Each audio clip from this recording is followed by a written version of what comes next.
இப்ப ஐயா கிட்ட வந்ததுக்கு அப்புறம் எனக்கு என்ன நடந்திருக்குன்னா, எல்லா அனுபவமும் தெரியாதனமா எனக்குள்ள இறக்கிட்டாருங்க. நான் என்ன, நான் நிக்கிற இடம் என்ன, இந்த குண்டலினா என்ன, இந்த மூச்சு என்ன, இதெல்லாம் விட கடைசியா இந்த ஜீவனை பிரிக்கிறது எல்லா விஷயமும் சொல்லிட்டாருங்க. அந்த அனுபவமும் இப்ப எனக்கு கொடுத்தாங்க. ஆனா என்ன நடந்து தெரியுங்களா, எல்லாத்தையும் பிடிக்கிட்டாங்க. அது அவர் சொல்லுவாரு, நான் கொடுப்பேன், பிடிக்கிருவேன், அதையும் செஞ்சுட்டாரு. நல்லா இருக்கட்டும், ஆனா கொடுத்துருவாரு.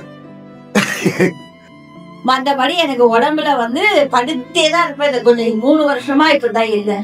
அப்போ என் தங்கச்சி சொன்னா, என் தங்கச்சி பிரான்ஸ்ல இருக்கா. அப்போ எனக்கு கால் ரொம்ப ஒரு மாதிரி ஐஸ் வச்ச மாதிரி, முழங்கால் வரைக்கும் கால் வந்து ஐஸ வச்ச மாதிரி. அப்போ என் தங்கச்சி சொன்னா, இந்த வீடியோ கேட்டு பாரு, சரியா இருக்கும் அப்படின்னு சொன்னாப்ல. யதார்த்தமா தான் கேட்டேன். அண்ணனுடைய அந்த இதை ஆடியோ கேட்டேன். அது ஃபர்ஸ்ட் டைம் எனக்கு ஒண்ணுமே புரியல. 2வது தடவை அதுக்கு அப்புறம் நான் வந்து 7 days வந்து ரூம்குள்ளே எனக்குள்ள நான் இது பண்ணிக்கிறேன். அப்போ அது ஆவினா என்ன, அது ஆவினா என்ன, இன்னைக்கு ஆவி நின்று போச்சுன்னா மண்ணுக்குதான் போகும் உடம்பு.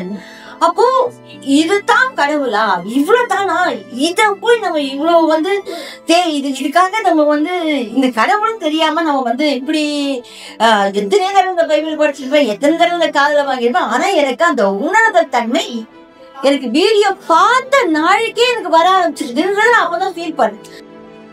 நான் இவங்களை பார்க்கிறேன், எனக்கு அப்படியே ஜீசஸ் மாதிரி தான் தெரிஞ்சாங்க. சரி, நமக்கு எதை பார்த்தாலும் அப்படித்தானே தோணும். அதனால நான் பேசாத வீட்டிட்டேன். எனக்கு கையை அப்படி கொண்டு போய் வச்சேன், அவ்வளவுதான். அதுதான் தெரியும் எனக்கு.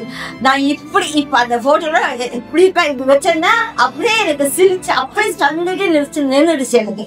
ஆனா அந்த நேரத்துல பீச்ல இருந்து காத்து அடிச்சு அந்த துணி வந்து அவர் மேல விழுந்தோம்னா அது அப்படியே ஜீசஸ் அவன் பார்த்து போட்டோ எடுத்தேன். இது 3வது நபருக்கு தெரியறதுக்கு வாய்ப்பே கிடையாது. ஏன்னா ஒவ்வொருத்தரும் அந்த இடத்துல அவளுக்கு எப்படி தெரியும். இப்ப எனக்கு தெரியுது, ஒன்றும் பிரச்சனையே கிடையாது. ஆனா அவளுக்கு எப்படி தெரிஞ்சது, அது சான்ஸே கிடையாது இது தெரியறதுக்கு. அப்படியே பார்த்தா அந்த இன்னும் அதுக்கப்புறம் நான் இதை உணர்ந்துட்டு, ஆனா எனக்கு எந்த இது இருந்தாலும் நான் அந்த இடத்துல நின்றுடுவேன். அந்த பீச்ல அவங்க இந்த பக்கம் உட்காந்தா இவங்க அந்த இடத்துல அந்த காட்சி அது இது பார்த்தோம்னா அந்த நாள் எனக்கு அவ்வளவுதான். அதுக்கப்புறம் நான் அதை பத்தி யோசிக்கவே மாட்டேன், அது முடிஞ்சிடும். ஆனா நீ சத்தியமா சொல்ற, இப்படி ஒரு அந்த நிகழ்ச்சி அட்ஜர்ன் ஆகி எனக்கு ரிலீஃப் கிடைச்சிருக்கு. இதுதான் வறுமை, இதுதான் சுவாமிகளுடைய எதிர்பார்ப்பு. என்னன்னு கேட்டா அதுக்கு நானே சாட்சி. இதுதான் இது எப்படி நடந்துச்சு. நான் உங்களுக்கு பேசிட்டு இருந்தா அதெல்லாம் வந்து சேருவீங்க அப்படின்னாங்க. இது அட்ஜர்ன் ஆகுது, நான் இங்க வந்துடுறேன். As a judge, I am telling this fact. As a judge, I am telling this fact based upon the letter which has been dispatched by my friend on such and such day. ரெண்டாவது நானும் சாமி பேசுறப்ப இன்னொன்னு கேட்டேன், என்ன பேசுறது ஏன்னு பேசுறது. அது உடனே எந்த யோசனையும் இல்லாம மாணிக்கவாசகனுடைய குரு பூஜை வருதுல அதுல பேசலாம். அதுதான் இறைவனுடைய ஆளுமை. இவருக்கு என்ன, நான் என்ன கண்டுபிடிச்சேன்னு கேட்ட, இவருக்கு பிறருக்கு அருளக்கூடிய ஆற்றல் என்றோ பிறந்து விட்டது என்பதை நான் உணர்ந்தேன். அது என்ன கேட்டா, ஆறாரை நீத்த அறம் மேல் இல்லையே பேராடியேன் பெருமாள் உள்ளதோ, சீரா வருசூர் சிதையத்தை எவ்வளவு கூறா உலகம் குளிர் வைத்தவன் என்ற உலகம் குளிர்ந்து வாழ வேண்டும் என்று சொன்னான்.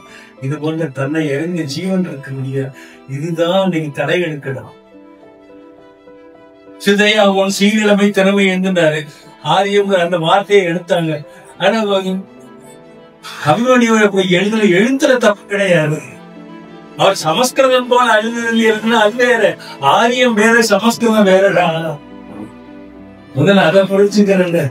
ஆரியம் இஸ் டோட்டலி டிஃபரெண்ட் ஃப்ரம், ஆரியத்துக்கும் தமிழுக்கும் பிறந்தது சமஸ்கிருதம்.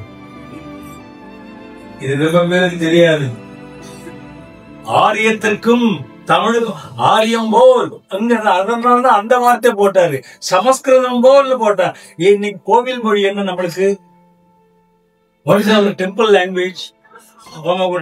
சசிவரமா சசி சொல்ற ஐயர் அதானே சொல்றாரு. அதுதான் நான் கேட்கிறேன். மெனக்கட்டு கோயில கட்டி கடைசியில் ஐயர் கையில கொடுத்துதானே நம்ம வெளியில நிக்கிற இல்லையா? மெனக்கட்டு கோயில கட்டுறான், எல்லாம் பண்ற, கடைசியில யார்கிட்ட கொடுக்குறான்?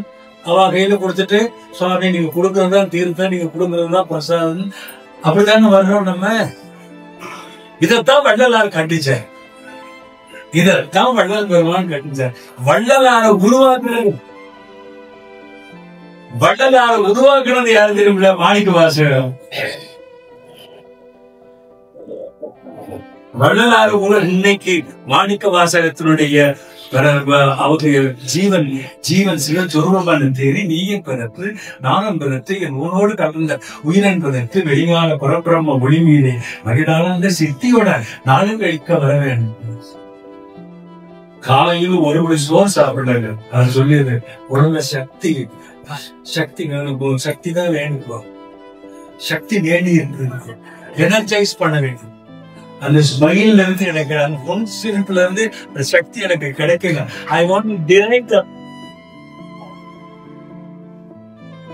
அதுல இருந்து எனக்கு அந்த சக்தி கிடைச்சதுனால என்னால